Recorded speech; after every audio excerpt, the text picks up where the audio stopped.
Limbdi police division હેઠળ આવતા police મથકોની હદમાંથી અંદાજે 95 થી વધુ આરોપીઓને પોલીસે રાઉન્ડ અપ કરવામાં આવ્યા। મિલકત સંબંધી, શરીર સંબંધી, બુટલેગર, વ્યાજખોર સહિતના ગુનાઓમાં સંડોવાયેલા આરોપીઓને રાઉન્ડ અપ કરી કાર્યવાહી કરવામાં આવી।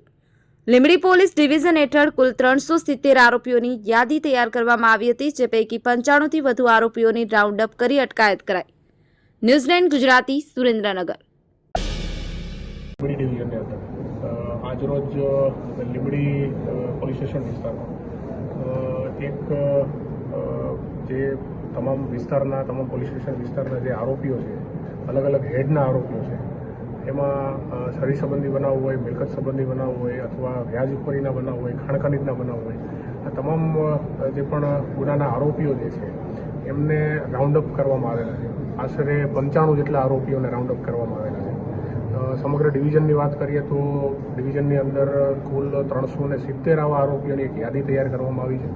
એ યાદીના આધારે આજે પ્રથમ સ્ટેજ ઉપર હાલ 95 જેટલા આરોપીને રાઉન્ડ અપ કરવામાં આવેલા છે।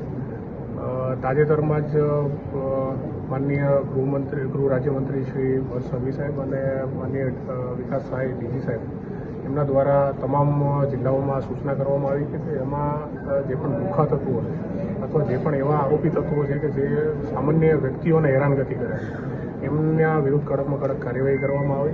તો એના માટે થઈને જ આજે આ રીતે આરોપીઓને રાઉન્ડ અપ કરવામાં આવેલા છે, એમની હકીકત મેળવવામાં આવેલી છે, શું ધંધો કરે છે, કઈ જગ્યાએ રહી છે, અત્યારે કોઈ ગેરકાયદેસર પ્રવૃત્તિ સાથે જોડાયેલા છે કે કેમ, અથવા એમના થકી બીજા કોઈ ગુનેગારો સુધી પહોંચી શકાય છે કે કેમ, એ બાબતેની તમામ જે કાર્યવાહી છે આજે કરવામાં આવેલી છે। હજી પણ આવનારા દિવસોમાં આમના વિરુદ્ધમાં કોઈ વધારે કાર્યવાહી કરી શકાય એમ છે કે કેમ, અથવા આમના થકી કોઈ બીજા ગુનાઓ અટકાવી શકાય એમ છે કે કેમ, એના માટે તે પ્રયત્ન કરવામાં આવશે। અને આ સિવાય એમના દ્વારા કોઈ જમીન દબાણો અથવા મકાનના દબાણો અથવા બીજી કોઈ ગેરકાયદેસર પ્રવૃત્તિ જો થતી હશે તો બીજા વિભાગોની સાથે સંકલન કરી અને આમના ઉપર કડકમાં કડક કાર્યવાહી થાય એના માટે થઈને અમે પ્રયત્નશીલ છીએ।